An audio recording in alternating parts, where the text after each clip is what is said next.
Kita mulai nggih. Assalamualaikum warahmatullahi wabarakatuh. Bismillahirrahmanirrahim. Alhamdulillahi rabbil alamin. Wa bihi nasta'inu ala umurid dunya waddin. Wassalatu wassalamu ala asyrafil anbiya'i wal mursalin. Sayyidina wa habibina wa syafi'ina wa qurrati a'yunina wa maulana Muhammadin wa ala alihi wa ashabihi wa dhurriyyatihi ajma'in, amma ba'd. Ashhadu an la ilaha illallah wa ashhadu anna Muhammadar Rasulullah wa ufawwidu amri ilallah.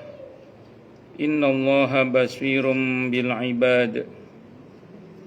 Hasbiyallahu la ilaha illa huwa alaihi tawakkaltu wa huwa rabbul arsyil azim. Qala Allahu ta'ala fi kitabihil karim hikayatan an nabiyillahi Musa alaihi salam. Rabbi shrah li sadri wa yassir li amri wahlul 'uqdatam min lisani yafqahu qawli. Para asatidah, para ibu-ibu sekalian, hafizani wa hafizakunallah, bil khusus segenap pengurus majelis taklim ibu-ibu Masjid Babu Taubah yang semoga pengurusnya dan jamaahnya selalu dalam naungan rahmat, barokah, perlindungan serta bimbingan Allah Subhanahu wa taala. Amin, Allahumma amin, insyaallah. Dan tentu saya doakan semoga kemuliaan ibu-ibu sekalian selalu dijaga dan ditingkatkan terus oleh Allah Subhanahu wa taala sebagai seorang muslimah, sebagai seorang istri, sebagai seorang ibu, dunia hingga syurga. Amin, Allahumma amin, insyaallah. Allahumma inna nas'aluka ilman nafi'ah wa rizqan thayyiba wa amalan mutaqabbala wa fatahallahu lana futuhal arifin. Allahumma inna na'udzubika min ilmin la yanfa' wa amalin la yurfa' wa qalbin la yakhsha' wa du'a'i la yusma'. Allahumma ati anfusana taqwaha wa zakkiha anta khairu man zakkaha anta waliyuha wa maulaha. Amin, Allahumma amin, insyaallah. Masih melanjutkan kajian kita kitab Ar-Ruh karya Ibnu Qayyim Al-Jauziyah rahimahullah rahmatan wasi'ah wa rahimallahu ulama al-muslimin. Qala al-muallif rahimahullahu ta'ala wa nafa'ana bihi wa bi'ulumihi fid dharain amin. Bismillahirrahmanirrahim. Halaman 225 nggih. Golongan yang lain berpendapat, dan ini merupakan jawaban yang disampaikan Abul Wafa Ibn Aqil rahimahullah, jawaban yang paling tepat menurutku, kata Ibnu Qayyim Al-Jauziyah rahimahullah, bahwa manusia dengan usahanya dan perilakunya yang baik tentu akan mendapatkan teman, anak cucu, istri yang baik-baik. Dia mencintai manusia sehingga mereka pun mencintai dan mengasihinya, mendoakan dan menghadiahkan amal kepadanya. Ini semua merupakan pengaruh dari usahanya. Sebagaimana sabda Nabi kita Muhammad sallallahu alaihi wasallam, sesungguhnya makanan paling baik yang dimakan seseorang ialah yang berasal dari mata pencahariannya sendiri, dan sesungguhnya anaknya berasal dari mata pencahariannya itu. Hal ini juga ditunjukkan sabda beliau yang lain tentang amal anak keturunan Adam yang terputus kecuali 3 perkara. Inilah perkataan Asy-Syafi'i rahimahullah rahmatan wasi'ah. Jika anaknya menunaikan haji bagi dirinya, maka hal itu menjadi sebab kewajiban haji atas dirinya. Sehingga seakan-akan dia berada bersama bekal dan hartanya. Hal ini berbeda dengan apa yang dilakukan orang yang bukan anaknya.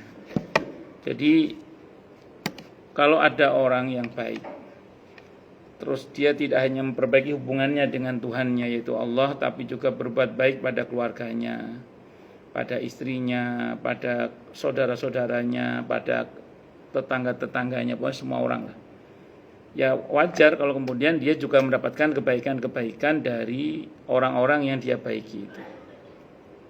Sehingga tidak jarang orang-orang yang pernah dibaiki itu sedikit banyak akan mendoakannya. Dan doa itu akan sangat bermanfaat, terutama kalau dia sudah meninggal. Kalau masih hidup kan masih bisa berdoa sendiri. Kalau sudah meninggal kan tidak bisa kecuali yang bersangkutan didoakan. Makanya itu akan sangat bermanfaat. Itulah kiranya barangkali ya yang bisa kita pahami dari khairun nas anfa'uhum linnas. Sebaik-baik manusia adalah yang paling bermanfaat bagi manusia yang lainnya. Bahkan tidak jarang nanti akan ada sebagian orang, terutama anak-anaknya, yang karena saking sayangnya kepada orang tuanya yang telah menyayanginya, itu ya kadang ya sedekah atas nama orang tuanya. Atau seseorang juga yang karena saking sayangnya ya dia sedekah atas nama orang tersebut, karena saking merasa ingin membalas budi kebaikan orang tersebut. Nah, hal itu sudah menjadi sunnatullah ya. Kalau bahasa orang sekarang hukum sebab akibat lah. Di mana seseorang itu kalau menanam apa akan memanen apa. Jadi kalau dia menanam aneka kebaikan, dia akan memanen kebaikan. Kalau dia menabur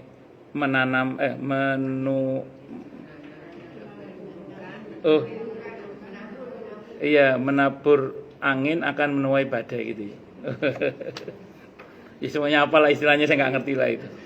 Kalau bahasa Al-Qur'annya famay ya'mal misqala dzarratin khairan yara wa may ya'mal misqala dzarratin syarran. Tapi memang di sini disebutkan tadi bahwa yang paling nendang dan yang paling ngefek dan yang paling berharga bagi seorang tua adalah memang yang dari anak-anaknya. Sebagaimana hadis sahih Muslim di mana anak Adam itu kalau meninggal dunia inqata amalu ila min salasin. Kecuali 3, yaitu shadaqatin jariyatin, ilmin yuntafa'u bih, wa waladin sholihin yad'ulah. Jadi ilmu yang sedekah jariyah, ilmu yang bermanfaat, terus anak soleh yang mau mendoakannya. Tadi dikatakan bahwa anak itu merupakan hasil usaha orang tua. Ini kenapa anak doa seorang anak dengan doa saudara itu tetap beda rasanya, gitu. Rasanya beda. Pertama karena anak itu adalah hasil usaha orang tua. Kalau kata Siti Aisyah radhiyallahu anha, anak itu adalah merupakan hasil usaha orang tua. Makanya Al-Imam An-Nawawi rahimahullah pernah menjelaskan bahwa ketika anak itu berbuat baik, sebenarnya tanpa diniatkan atas nama orang tuanya pun itu sudah diotomatiskan. Sudah diotomatiskan orang tua mendapat bagian dari kebaikannya. Itu sudah diotomatiskan. Jenengan ngaji begini nih. Ini di samping panjenengan insyaallah dan kita semua dapat pahala. Orang tua kita diotomatiskan dapat pahala yang sama. Itu karena kita adalah hasil usaha orang tua kita. Walaupun Al-Imam An-Nawawi rahimahullah menambahkan, namun untuk keburukan, sini tadi enggak dibahas. Kalau Imam Nawawi menambahkan khusus untuk keburukan itu orang tua tidak diotomatiskan mendapatkan dari bagian keburukan anak. Misalnya anak balelo, itu tidak diotomatiskan kata Imam Nawawi. Kenapa? Beliau berhujah dengan hadis muttafaqun alaih Bukhari Muslim, wa innama likulli imri'in ma nawa. Setiap orang itu hanya mendapatkan apa yang dia niatkan. Sehingga orang tua, normalnya orang tua, kalau orang tuanya enggak normal nih. Normalnya orang tua pasti pengen jadi anaknya baik. Pengen anaknya jadi baik. Normalnya orang tua. Jadi saya ulang, normalnya orang tua pasti pengen anaknya jadi anak yang baik. Itu normalnya. Sehingga orang tua hanya mendapatkan pahalanya aja, kebaikannya aja. Karena niatnya itu namanya wa innama likulli imri'in ma nawa. Kok ya tadi minun sewu, anak balelo enggak cocok dengan niatnya orang tua, jadi anak yang misalnya ada nakal-nakalnya lah. Maka tidak diotomatiskan orang tua mendapatkan keburukannya, kecuali orang tua dalam keburukan anak itu ada andilnya. Entah menyuruh atau mencontohkan, ngajari atau mendiamkan, tidak pernah mengingatkan, tidak pernah mendoakan, tidak pernah menasihati. Mentok kalau capek menasihati, mendoakan deh. Mentok mendoakan deh. Nah namanya kan nun sewu kan namanya anak kan macam-macam gitu. Fakta di lapangan ada anak itu yang lebih galak dari orang tuanya itu ya ada. Sehingga kada orang tuanya mau nasihati takut itu ya ada. Tapi paling tidak jangan pernah berhenti mendoakan. Kalaupun misalnya capek menasihati, jangan pernah berhenti mendoakan. Terus berharapan baik kepada Allah. Maka selama kita berusaha begitu, insya Allah untuk setiap keburukannya, itu kita tidak diotomatiskan mendapatkan bagiannya. Itu ngaten nggih. Nah, karena anak hasil usaha orang tua, maka doa anak itu juga diperlakukan khusus. Sehingga itu nilainya beda. Dalam beberapa riwayat yang sahih, nanti ada beberapa kisah-kisah juga dalam kitab At-Tadhkirah Imam Al-Qurtubi itu dikutip. Misalnya ada satu riwayat, sependek yang saya ingat hadisnya riwayat At-Tirmidzi. Hadisnya sahih, hadis qudsi. Ada orang tua yang meninggal dunia yang awalnya kuburnya itu sempit. Terus dia bertanya, tiba-tiba kuburnya itu dengan izin Allah melapang laksana istana. Terus kata ahli kubur yang notabene orang tua yang punya anak itu, dia berkata, ya Allah, tadinya kubur saya sempit. Seiring berjalannya waktu, tiba-tiba dengan izin Allah tentunya melapang laksana istana. Ini apa yang terjadi ya Allah? Kata Allah dalam hadits itu, ini karena istighfar anak-anakmu yang saleh. Jadi memang dibedakan. Jadi di samping ada dalil umum tentang doanya muslimin, muslimat, mukminin, mukminat atau orang yang seiman sampai, tapi dalil-dalil khusus tentang anak itu disebutkan dan itu nilainya beda. Sebagaimana ada satu riwayat ketika malaikat mau memukul seorang tua yang akan diadab itu, terus tiba-tiba nggak jadi, sehingga terjadi dialog antara malaikat dengan orang itu, dan orang itu bertanya, kenapa nggak jadi dipukul? Kata malaikat, bagaimana saya pukul kamu sementara anakmu di atas bumi terus mendoakan kamu. Jadi nggak jadi juga akhirnya. Itu seperti itu. Dan masih banyak lagi riwayat yang lain. Salah satunya itu yang dikutip oleh Imam Al-Qurtubi dalam kitab At-Tadhkirah. Nah, beliau menceritakan mimpi seorang ulama. Kalau kita bicara mimpi, kita tidak sedang bicara dalil, tapi kita bicara tentang karomatul aulia, karomahnya seorang wali, seorang kekasih Allah. Dan ada hadis umum yang memayungi tentang masalah mimpi ya. Ini sering saya sampaikan, hadisnya Sahih Muslim diantaranya, bahwa mimpi umatku di akhir zaman itu banyak benarnya. Dan mimpi itu satu dari 46 cabang kenabian, dan yang tersisa dari kenabian itu adalah mimpi. Nah, makanya aukamakal, mimpi tidak boleh kita remehkan. Dan dalam beberapa riwayat di antara rawinya Bukhari, seingat yang saya baca ya, bahwa di antara kebiasaan Nabi kalau habis sholat subuh, di antara kebiasaan beliau adalah, siapa yang tadi malam mimpi? Kalau mimpi yang baik ceritakan, nanti akan saya takwil, kata Nabi. Kalau mimpi buruk jangan ceritakan, maksudnya dalam penjelasan hadis, jangan ceritakan kepada orang yang gak suka sama kita. Nah, tapi kalau mimpi itu diceritakan ke orang yang ahli takwil mimpi, tidak ada masalah. Jadi ilmu takwil mimpi itu ada kitabnya namanya Tafsirul Ahlam. Bukunya itu judulnya Tafsir Ahlam, tafsir mimpi, karya Ibnu Sirin rahimahullah. Ibnu Sirin ini ulama besar di masa Imam Malik, pakar mimpi itu. Imam Malik yang ahli hadis itu kalau mimpi tidak ngerti takwilnya, nanya ke Ibnu Sirin. Beliau punya kitab judulnya Tafsirul Ahlam, yaitu tafsir mimpi. Ada jamaah saya sudah beli, setelah beli ditutup lagi. Kenapa? Serem Ustaz, saya nggak mau baca katanya. Karena setiap kali mimpi dia jadi menakwil-nakwil kan. Ya terserah jenengan. Kalau saya sih seringkali kalau mimpi itu, kalau bangun terus teringat ya. Karena kalau gini, mimpi itu kan kalau bagi seorang nabi namanya wahyu. Dan pasti benar itu, pasti benar. Beberapa wahyu kepada Nabi kita Muhammad sallallahu alaihi wasallam itu melalui mimpi, termasuk pada Nabi Ibrahim ya. Nah, terus kemudian yang kedua, kalau kepada para wali mimpi itu namanya karomah. Nah, terus kemudian yang ketiga seperti halnya mimpinya sahabat Abbas. Sahabat Abbas itu dalam Sahih Bukhari, dikutip oleh Imam Bukhari dalam sahihnya itu, mimpi melihat Abu Lahab setiap hari Senin itu diringankan siksanya. Gara-gara pernah bergembira dengan kelahiran Nabi kita Muhammad sallallahu alaihi wasallam. Itu hadisnya dalam Sahih Bukhari. Itu mimpinya sahabat Abbas. Para ulama menganggap ini termasuk bagian dari bab karomatul aulia. Babnya karomahnya seorang wali itu sahabat Abbas. Walaupun ada yang mengatakan itu sahabat Abbas belum masuk Islam, dia masih kafir, sehingga mimpinya tidak patut untuk diambil sebagai dasar. Tapi jangan salah, di surah Yusuf itu raja yang mimpi itu belum masuk Islam, masih kafir itu. Mimpi yang dua orang yang bersama Nabi Yusuf itu dua orang yang satu jahat itu. Tapi mimpinya benar gak itu? Benar mimpinya. Raja itu mimpinya benar gak? Benar. Makanya ulama tetap mengambil sebagai dasar. Walaupun itu bukan bicara dalil tapi bicara karomatul aulia. Nah, diskusinya panjang betul Mas KS nanti. Balik lagi. Nah, terus kalau kita, gimana kalau kita? Yang notabene bukan nabi pastinya. Wali sih wali murid ya pasti.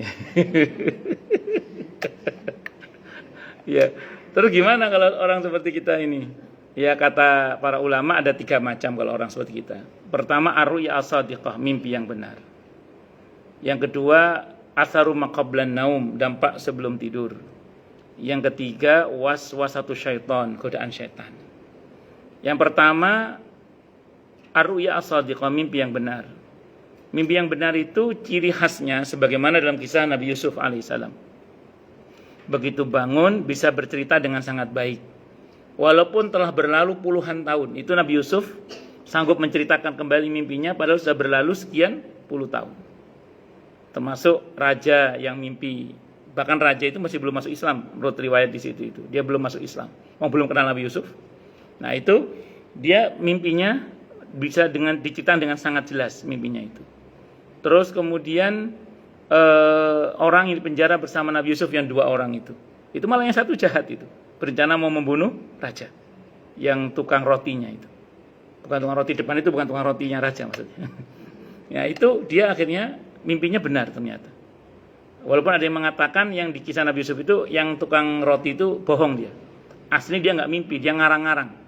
Tapi karena cerita depan Nabi Yusuf akhirnya jadi kenyataan. Ada yang mengatakan begitu. Tapi terlepas dari tafsirnya, teksnya mengatakan dia mimpi kan itu.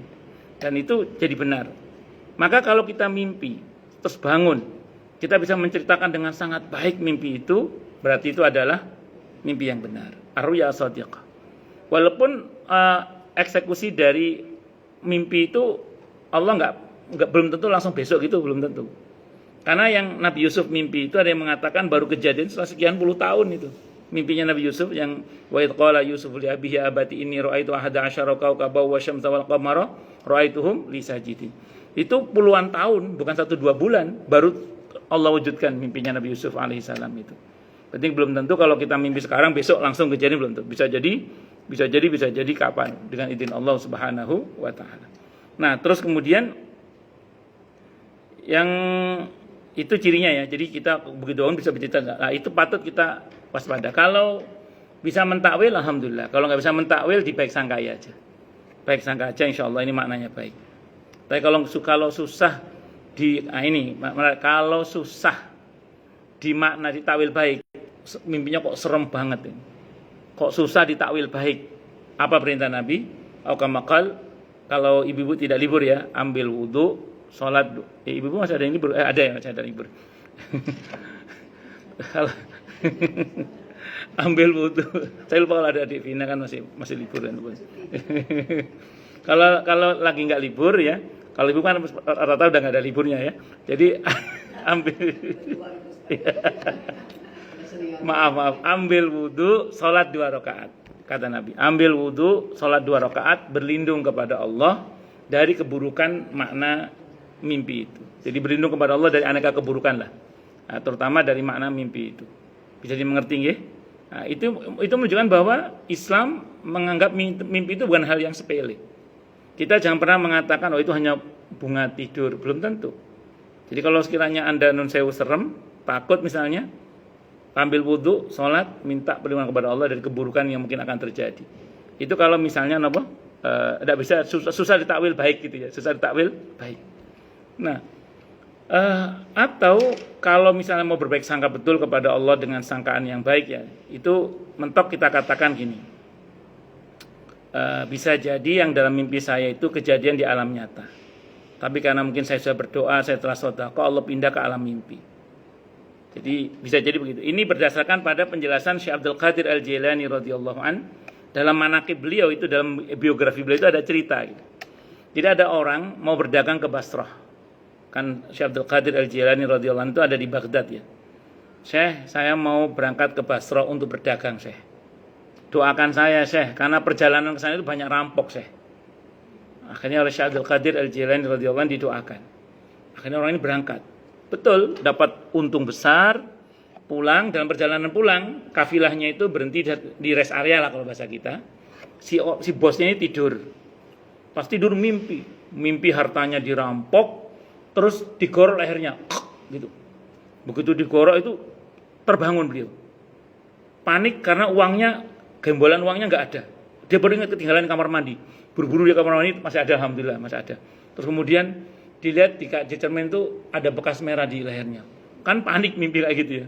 Selang berapa waktu bergegaslah pulang ke Baghdad. Sampai di Baghdad segera beliau sowan menghadap ke Syekh Abdul Qadir Al-Jilani radhiyallahu an, menceritakan kejadian itu. Jawaban beliau gini, ini bisa jadi apa yang terjadi pada kamu itu adalah kisah takdir di dunia nyata, takdir Allah di dunia nyata untuk kamu. Cuman karena kita sudah berdoa mohon kepada Allah, takdir itu rupanya tetap turun, tapi dipindah oleh Allah ke alam mimpi. Itu mirip-mirip penjelasan Ibnu Qayyim Al-Jauziyah rahimahullah. Ibnu Qayyim itu menjelaskan tentang hadis riwayat At-Tirmidzi. Monggo, waalaikumsalam warahmatullahi wabarakatuh. Hadis riwayat At-Tirmidzi, hadisnya berbunyi la yaruddul qada wal qadara illa du'a. Tidak ada yang bisa menolak ketentuan Allah yang belum dan yang sudah terjadi kecuali doa. Ibnu Qayyim itu menjelaskan gini. Misalnya ada takdir yang kurang baik menurut kita, dia turun. Terus ini ada doa. Maka nanti kalau kekuatan doa ini maksimal, takdir yang dalam tanda kutip buruk itu akan tertolak, nggak jadi turun. Itu kata Ibnu Qayyim. Kalau takdir buruk itu turun, doanya kekuatannya sedang, jadi nggak kuat doanya, kekuatan sedang kekuatannya. Dia kan bertarung di langit itu. Maka rupanya takdir itu tetap turun. Misalnya ketipu 10.000 gitu ya, gara-gara doa selamat yang 8.000, kena ketipu tetap 2.000 tapi. Jadi tapi kena 2.000 gitu. Ya, jadi ada kesandung batu, jatuh, karena berdoa ya. Aslinya kalau nggak doa itu ketabrak becak misalnya gitu misalnya. Jadi tetap jatuh tapi iya dikurang. Dikurang. Nah, terus kemudian kalau doa itu lemah, kata Ibnu Qayyim itu dia terbang, terus doanya lemah. Doanya itu lemah. Maka takdir tetap turun, tapi tidak sedahsyat kalau tidak berdoa, kata beliau. Jadi misalnya tadi ketipu 10.000 gara-gara doa, yang selamat 2.000 tapi yang kena tipu 8.000. Jadi masih kena tipu tapi masih ada yang selamat gitu loh. Jadi singkat cerita, maka doa itu yang kuat. Kekuatan doa itu pada keyakinan akan ijabah, sholawat, memuji-muji Allah al-asmaul husna, sedekah, dan aneka-aneka kebaikan. Itu yang menguatkan doa itu. Nah, semakin kuat doa itu, bahkan takdir itu bisa tidak pernah turun sama sekali. Atau ya tadi, kalaupun turun kemudian dipindah ke alam mimpi. Itu istilah dari Syekh Abdul Qadir Al-Jilani radhiyallahu anhu dalam manaqib beliau ketika mendoakan orang yang akan hendak berdagang ke Basrah saat itu. Wallahu alam bisawab. Makanya jenengan kalau mimpi yang aneh-aneh, kalau susah ditakwil baik, dalam hati bilang aja, ya Allah mungkin ini takdir yang sudah terjadi di dunia nyata tapi engkau pindah ke alam mimpi. Ngoten mawon nggih.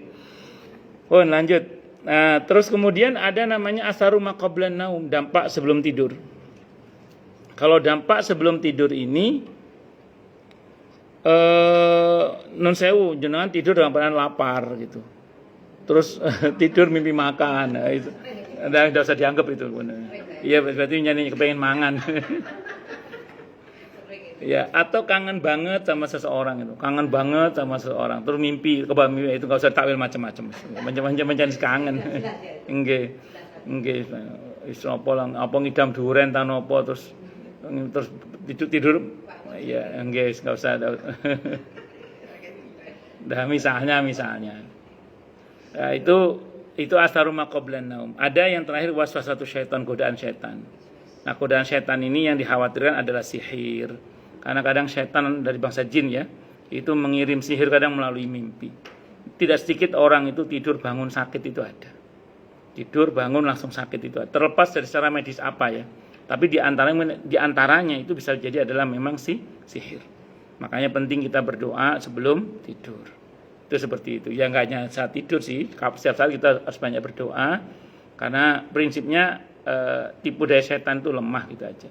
Tapi ingat kita juga lemah. Wa khuliqal insanu dha'ifa. Terus gimana solusinya? Mohon kekuatan pada yang maha kuat. Siapa? Allah. Nggih. Nah, balik lagi tadi. Nggih, monggo.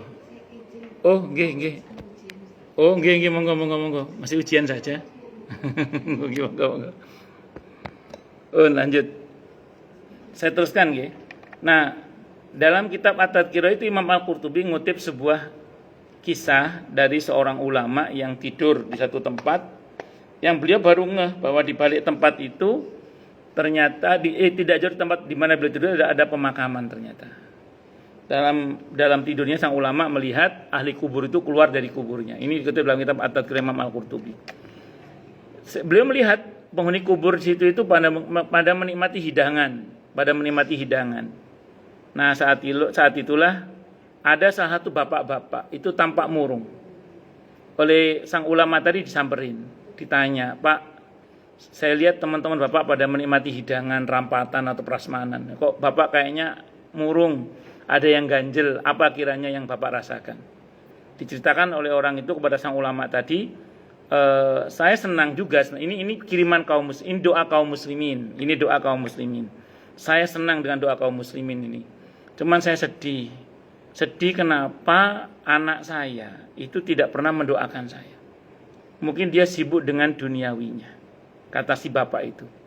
Terus orang yang meninggal itu ngomong, ini yang kemarin kita bahas di awal bab kitab Ar-Ruh ya, ada mimpi yang terkonfirmasi ke dunia nyata. Nah, terus kata sang ulama tadi, kata sang orang yang meninggal itu ngomong ke ulama itu, "Syekh, mau nggak saya bantu saya titip salam ke anak saya. Anak saya namanya si Fulan, tinggal di kampung ini, Syekh. Sampaikan ke anak saya, jangan melupakan bapaknya untuk mendoakan bapaknya, jangan lupa." Akhirnya sang Syekh tadi terbangun. Begitu terbangun, beliau coba konfirmasi ke dunia nyata. Dicari kampung yang dimaksud, ada. Dicari alamatnya dimaksud, ketemu. Ditanya nama yang dimaksud, ada. Terus oleh saya tadi ditanya, "Apa betul Anda bernama ini?" "Ya, saya." "Bapak Anda bernama ini?" "Ya, betul." "Apa betul Bapak Anda dimakamkan di tempat ini?" "Loh, kok tahu?" Mulai nanya gitu sana. Diceritakanlah mimpinya itu. Dalam kitab itu diceritakan, dalam kitab At-Tadhkirah diceritakan si bapak ini nangis, si anak ini nangis, bukan nangis, nangis. Karena ya saking nangisnya, kejer itu.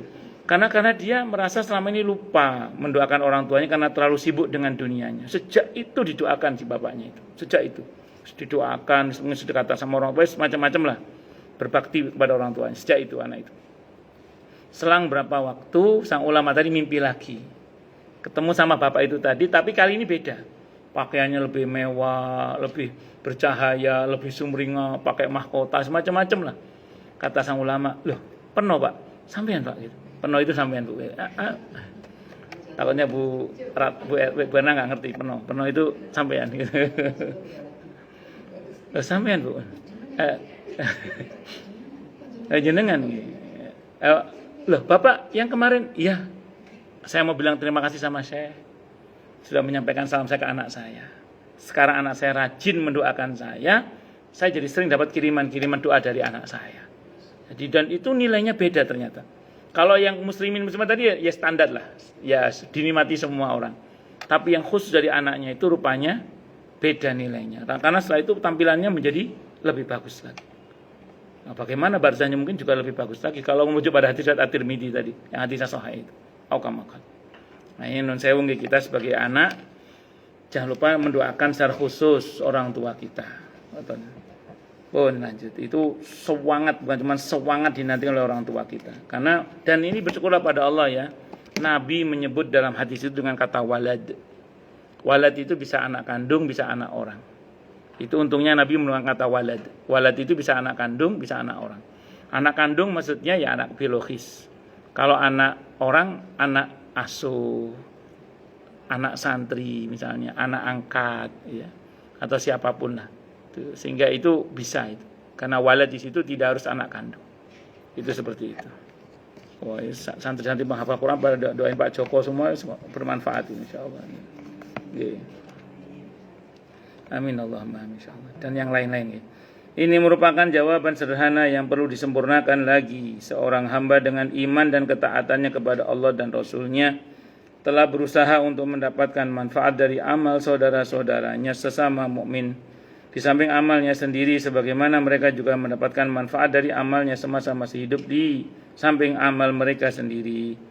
Sesungguhnya sebagian orang-orang mukmin dapat mengambil manfaat dari sebagian yang lain dalam amal-amal yang menuntut persekutuan seperti sholat jamaah.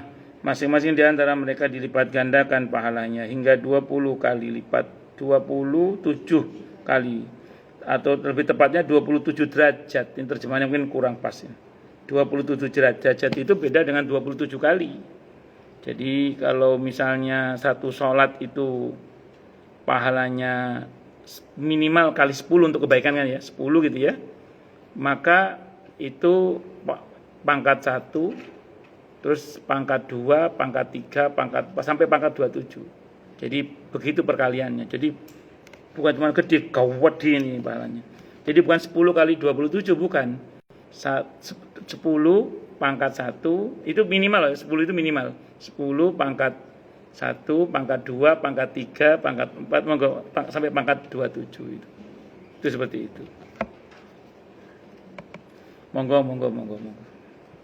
Pun lanjut. Karena sholat itu dikerjakan secara berjamaah atau karena ada orang yang bergabung dalam sholat itu, amal yang dilakukan orang yang menjadi sebab tambahan amal pahalanya, sebagaimana amal juga menjadi sebab tambahan pahala bagi orang lain itu. Bahkan ada yang berpendapat pahala sholat menjadi berlipat ganda sebanyak orang yang ikut dalam sholat jamaah. Begitu pula keterlibatan mereka dalam jihad, haji, amar ma'ruf, nahi mungkar, tolong menolong dalam kebajikan dan takwa. Rasulullah Muhammad SAW bersabda, orang mukmin bagi orang mukmin lainnya laksana bangunan yang sebagian menopang sebagian yang lain. Sabda beliau sambil menjalin jari jemarinya. Jadi gini, berserikat dalam kebaikan itu menyebabkan kita mendapat bagian pahala terus walaupun kita sudah meninggal dunia. Contoh, ini kan gini. Biasanya dalam satu harokah pergerakan, gerak kebaikan maksudnya ya, yang Allah ridhoi, itu biasanya ada penggagasnya, betul ya?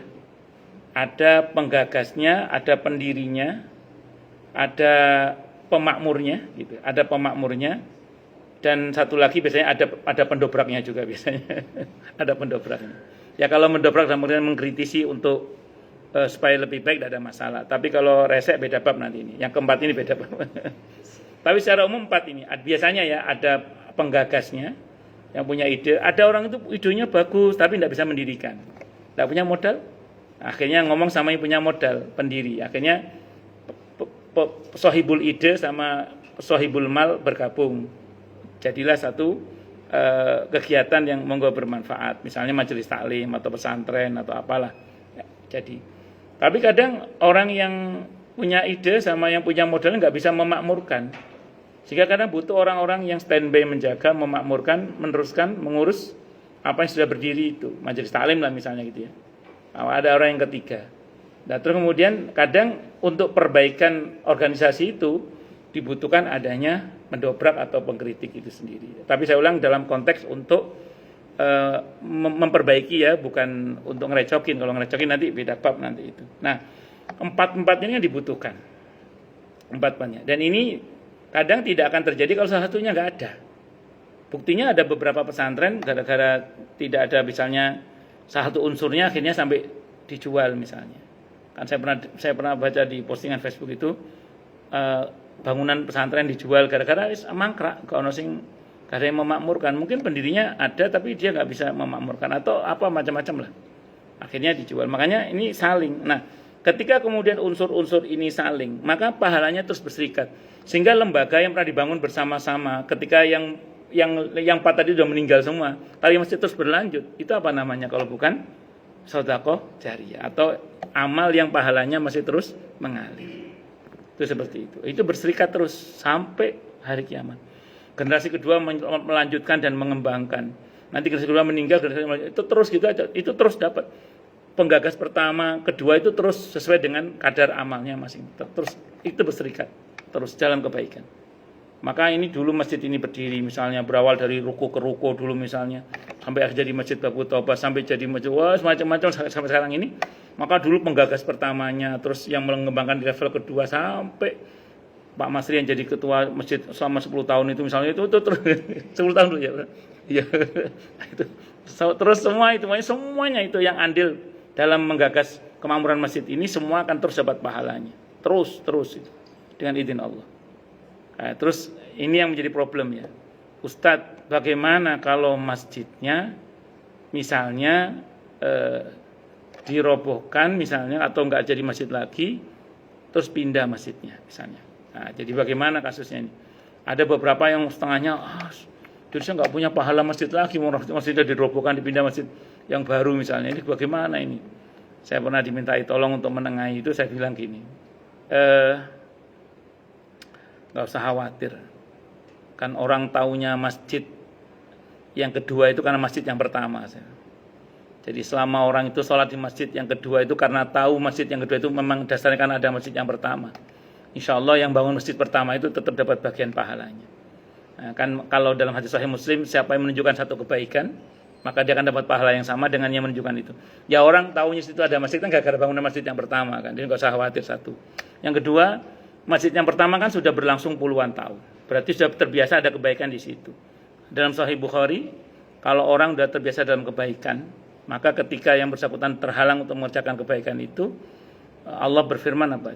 Catat untuknya kebaikan seperti biasanya dia berbuat. Jadi kalau karena selama ini dia sudah dapat bagian kebaikan dari masjid itu yang berpuluh-puluh tahun dilakukan, karena satu dan hal sehingga harus diratakan masjid itu dan dipindah ke tempat lain, tidak usah khawatir. Insya Allah yang selama ini didapatkan tetap mendapatkannya. Apalagi kan dia berubah dalam bentuk masjid juga, bahkan insya Allah yang lebih baik. Itu seperti itu. Dan memang ketentuan kalau di dalam fikih Islam, boleh masjid itu dibongkar dengan dalih untuk kemaslahatan umum dan gantinya harus paling enggak sama, syukur-syukur lebih baik. Apalagi keuangannya surplus, itu tidak ada masalah. Lanjut nggih. Jadi itu supaya apa? Lestari dalam pahala yang terus mengalir. Makanya mumpung kita masih hidup ya, Bu ya, mumpung kita masih hidup, sering-seringlah berserikat dalam kebaikan. Nggih monggo. Jadi ayo kita banyak yang berserikat, orang yang berserikat dalam kebaikan itu dia akan dapat bagian pahala yang sama dengan orang-orang yang terus mengembangkan serikat kebaikan itu.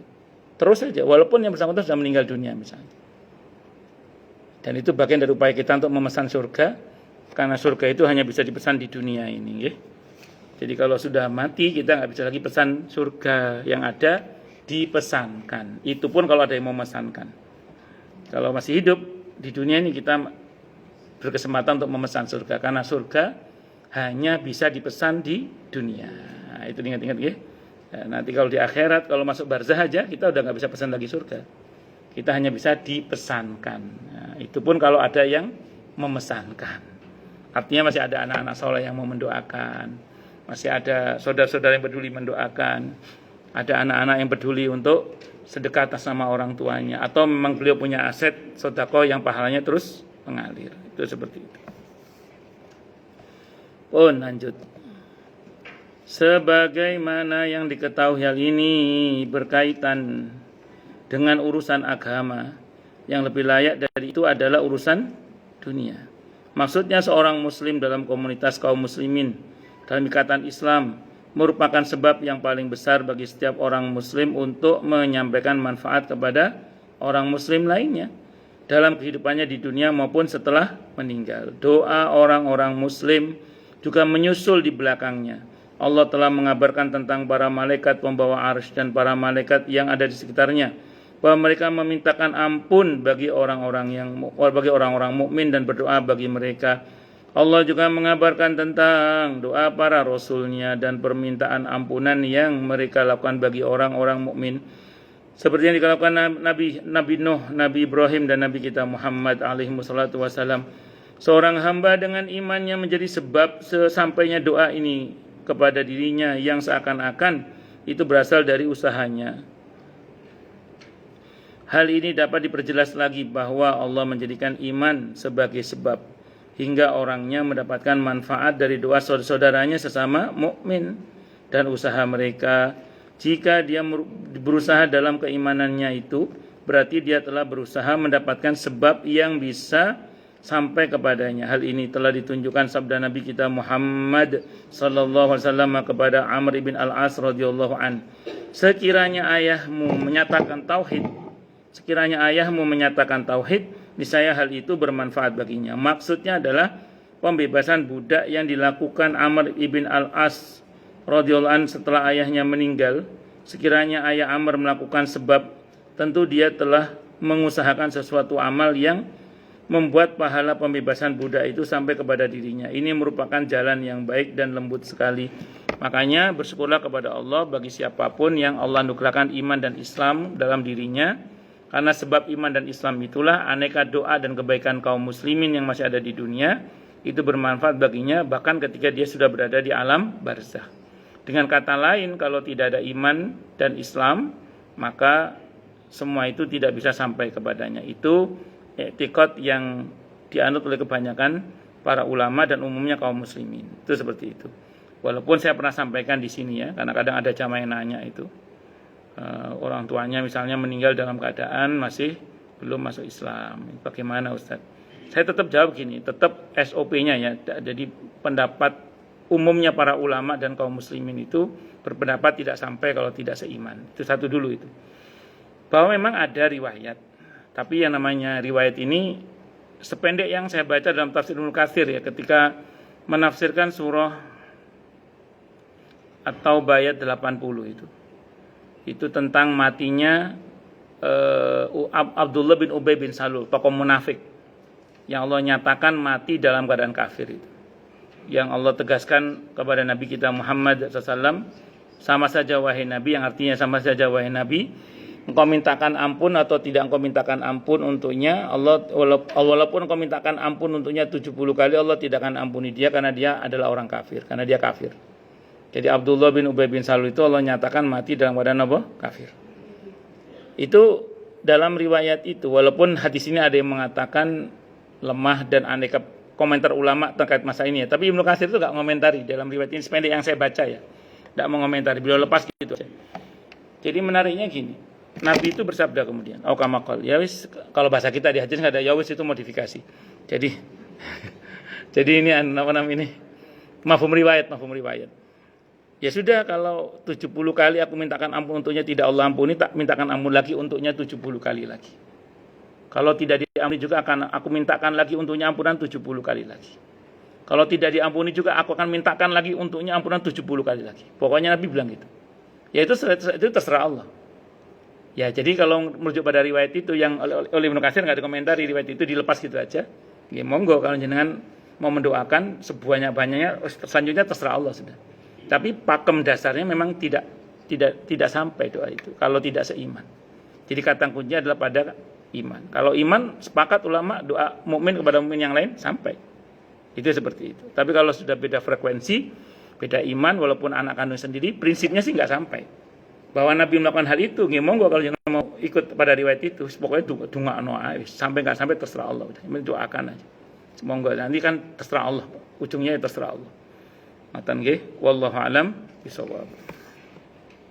Itu riwayat itu memang cukup melegakan bagi yang mungkin ya diuji oleh Allah punya orang tua yang beda keyakinan, katanya. Yang kadang ya namanya manusia kan kadang dengan perasaannya gitu. Masih ya bagaimana namanya orang tua gitu. Ya hadis itu cukup melegakan gitu. Cuman memang itu bukan pendapat mainstream, bukan pendapat mayoritas. Itu sebab ya pendapat kecil gitu. Tapi riwayat itu ada dalam tafsir Ibnu Katsir. Kalau kita kajian ilmu hadis memang dikritik itu hadis itu, namun Ibnu Katsir melepas hadis itu gitu aja, tidak dikomentari apapun sependek yang saya baca dalam tafsir Ibnu Katsir yang saya punya ya. Mungkin kalau ada yang punya yang lain mungkin beda lagi yang itu seperti itu. Wallahu a'lam bishawab. Lanjut. Golongan lain ada yang berpendapat bahwa Al-Quran tidak pernah menafikan bagi seorang untuk mendapatkan manfaat dengan usaha orang lain, tapi menafikan kekuasaannya terhadap sesuatu yang bukan usahanya. Dua hal ini sangat jauh berbeda. Allah telah mengabarkan bahwa Dia tidak berkuasa. Allah telah mengabarkan bahwa Dia tidak berkuasa kecuali menurut usaha orang itu. Sedangkan usaha orang lain merupakan kekuasaan bagi pelakunya. Jika dia menghendaki, maka ini terjemahannya bermasalah. Maka dia bisa menghadiahkan bagi orang lain, dan jika menghendaki, dia memperuntukkannya bagi diri sendiri. Allah tidak menyatakan seseorang tidak tidak mengambil manfaat kecuali dari apa yang diusahakannya. Syekh kami juga memilih jalan ini serta menguatkannya. Itu yang tadi kata dia itu kan pakai dia besar itu kalau itu setelah titik tidak ada masalah. Masalah itu udah titik pakai dia besar. Kok ada kata-kata dia Allah, berarti kan dia Allah berarti. Allah mengabarkan bahwa dia Allah berarti tidak berkuasa kecuali menurut usaha orang itu enggak benar itu. Kok terjemahannya maksudnya terjemahannya salah mungkin itu. Dia itu dia kecil mungkin ya. Jadi seorang itu tidak punya kuasa menikmati kecuali berdasar apa yang dia kerjakan itu loh maksudnya mungkin itu yang dia usahakan. Dia orang itu bukan dia Allah. Allah menyatakan ada ayat yang kemarin saya sebutkan di surah An-Najm itu loh Bu. Surah An-Najm ayat 39 itu. Wa allaisa lil insani illa ma sa'a. Bahwa manusia itu tidak mendapatkan kecuali dari apa yang dia usahakan itu loh. Itu kan ada ayat. Makanya dia itu bukan Allah, tapi dia itu adalah manusia maksudnya itu. Menurut saya itu yang terjemah salah atau yang ngetik salah ketik itu D-nya kegedean. Ya, di Ibu kecil atau besar? Ibu kecil. Saya kok gede? Kok beda sendiri? Ibu kecil. Ya, saya kok gede nih. Buku saya yang kemarin dicolong orang. Jadi saya kan yang Senin itu kan saya ngajar di sini kan, saya pulang kan. Seperti biasa, tapi bukan masjid ini, masjid At-Taqwa. Seperti biasa, saya kan bawa 2 buku kan. Buku yang satu saya cetel di stang motor gitu, yang ini. Saya nggak pakai Riyadhus Shalihin kan jam kedua kan. Terus saya mau naruh kitab saya di motor, alhamdulillah. Ada yang naksir buku saya rupanya. Jadi ini buku baru. Masa beda nih? Oh, kenapa? Oh, enggak. Mungkin tahu terbitannya beda mungkin ini ya. Ini buku baru ini. Yang kemarin alhamdulillah ada yang tertarik ngambil buku saya, alhamdulillah. Oh, lanjut. Sampai mana tadi? Ya, jadi dia manusia ya. Wa allaisal insani illa ma sa'a. Bahwa sungguhnya seseorang itu tidak mendapatkan apa yang dia usahakan. Tapi saya mau sampaikan begini. Ini kemarin yang saya lebih condong pada penjelasan Imam Al-Qurtubi. Walaupun Ibnu Qayyim ada kecenderungan tidak setuju ya. Tapi beginilah cara baca buku ya. Kita tidak harus mengiyakan semua yang dikatakan penulis ya. Tapi kita tidak sepakat karena kita punya pertimbangan pendapat ulama yang lain gitu.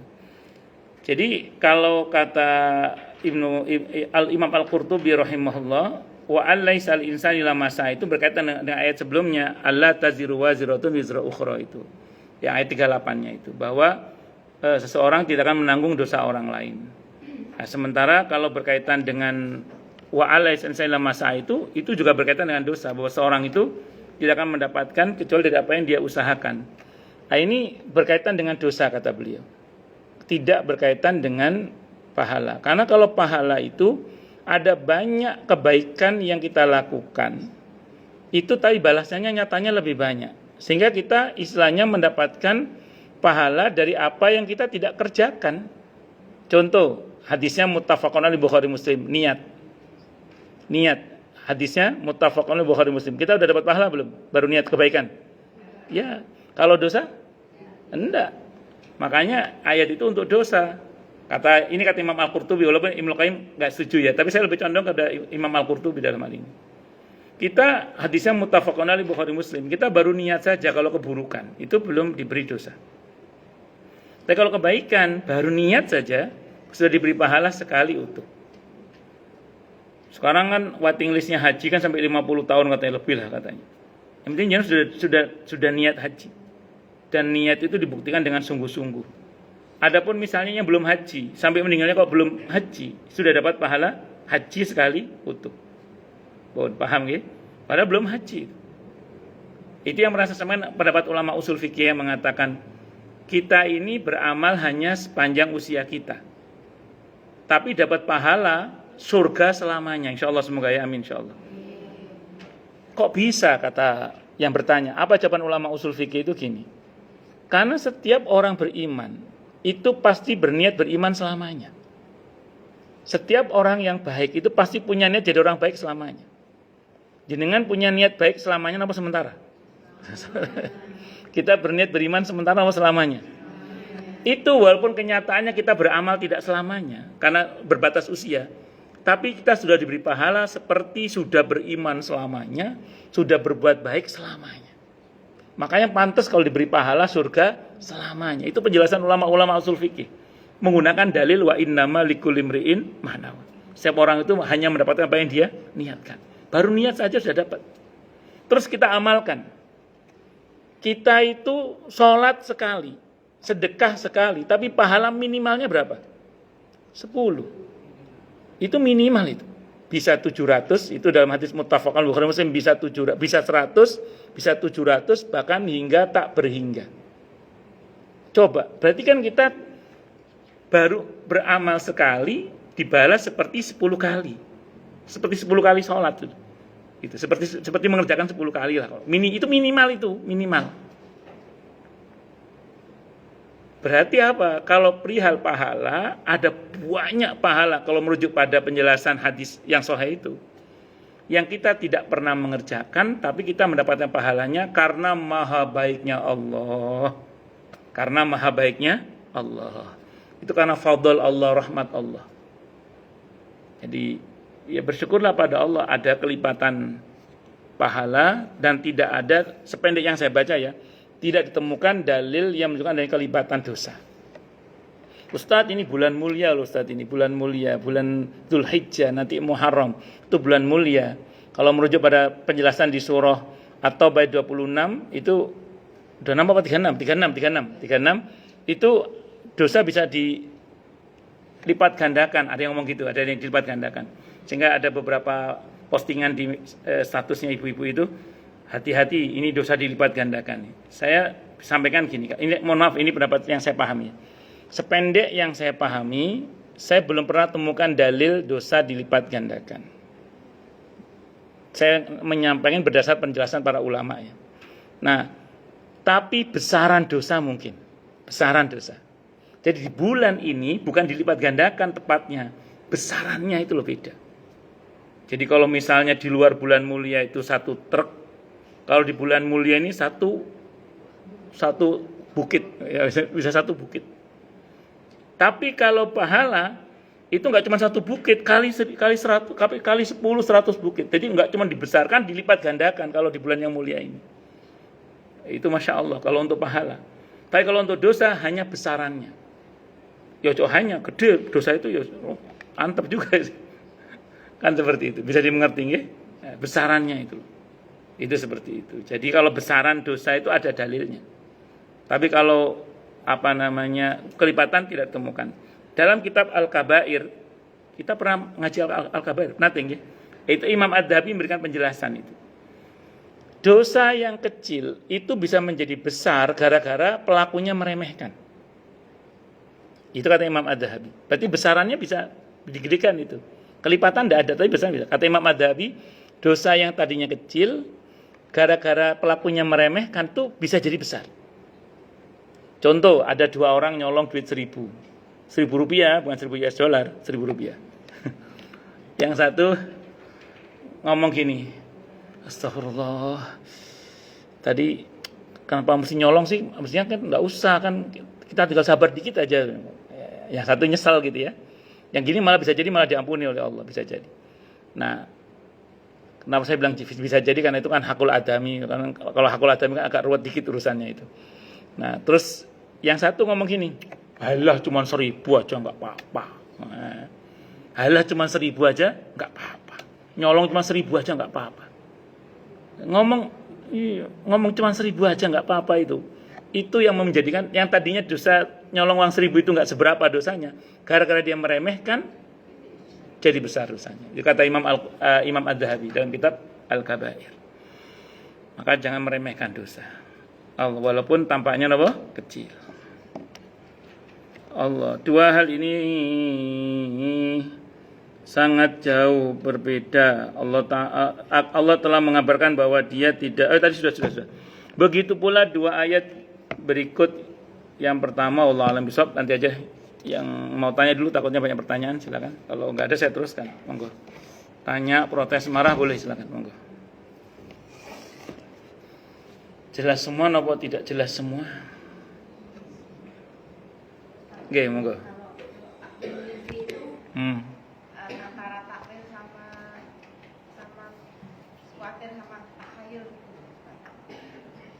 Sampun. Misalnya, Nggih. kalau mimpi ketemu orang yang sudah meninggal, akhirnya itu, ada yang mengatakan mungkin kita kurang mendoakan, atau ada yang mengatakan bahwa kita mungkin akan mendapatkan musibah atau apa gitu. Terus kalau ketemu orang besar, misalnya mimpi ketemu besar itu akan mendapatkan keuntungan, itu benar kan? Itu takwil seperti itu? Oke. Atau ada khusus?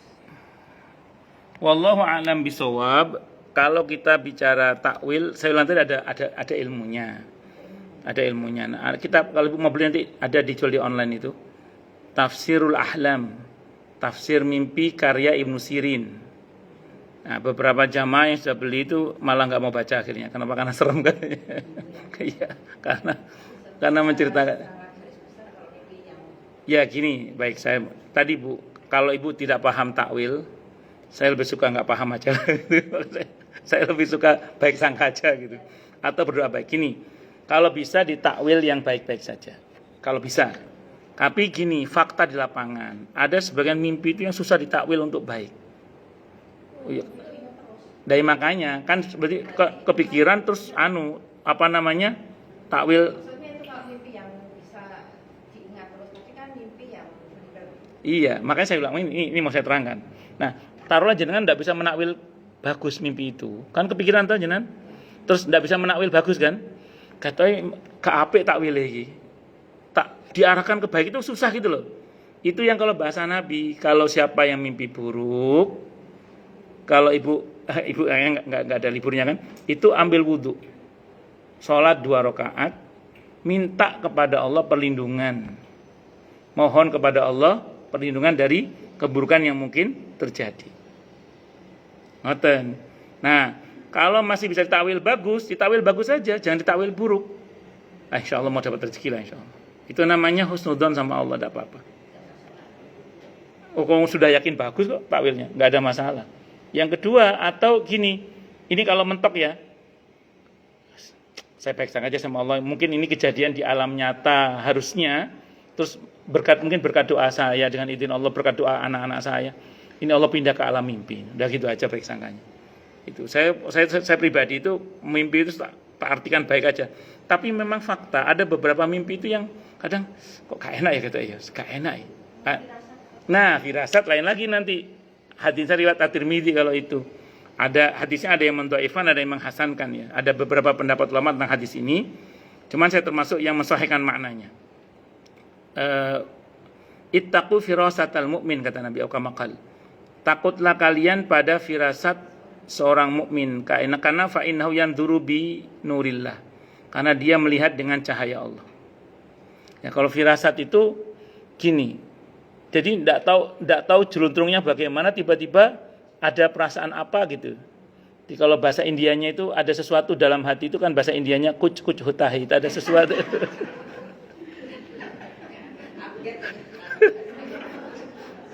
Iya semua. Ada sesuatu dalam hati gitu ya.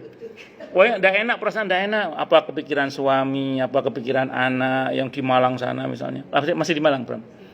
Kepikiran misalnya apa kepikiran putus atau kepikiran pekerjaan atau apa. Itu kalau merujuk pada riwayat itu, kita tidak boleh meremehkan itu. Itu yang saya sering bilang. Kalau kepikiran anak jangan cuma telepon, jangan cuma video call, doakan. Karena telepon dan video call tidak bisa merubah takdir. Yang bisa merubah takdir dengan izin Allah adalah doa. Ya, dengan izin Allah sedekah. Karena sedekah itu bala tidak berani melangkahi bala itu. Makanya jangan cuma telepon, jangan cuma video call, doa. Nah, makanya solusinya sama Bu Murni. Laki-laki ya kalau ada firasat yang tidak baik, menurut saya sama. Tetap sholat kalau bisa ya ambil wudu, sholat 2 rakaat, mohon berdoa kepada Allah. Kalau nggak sempat sholat misalnya, paling nggak sesegera mungkin saat itu bermohon kebaikan. Itu. Kalau saya kadang kalau nggak sempat sholat untuk masalah mimpi itu, biasanya saya bangun saya baca Al-Falaq An-Nas. Kan itu kan mohon perlindungan pada Allah kan dari segala bentuk hal yang buruk yang telah Allah ciptakan. Dalam tanda kutip ya, itu seperti itu.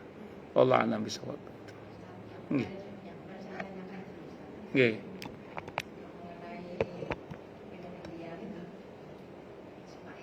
Kenapa?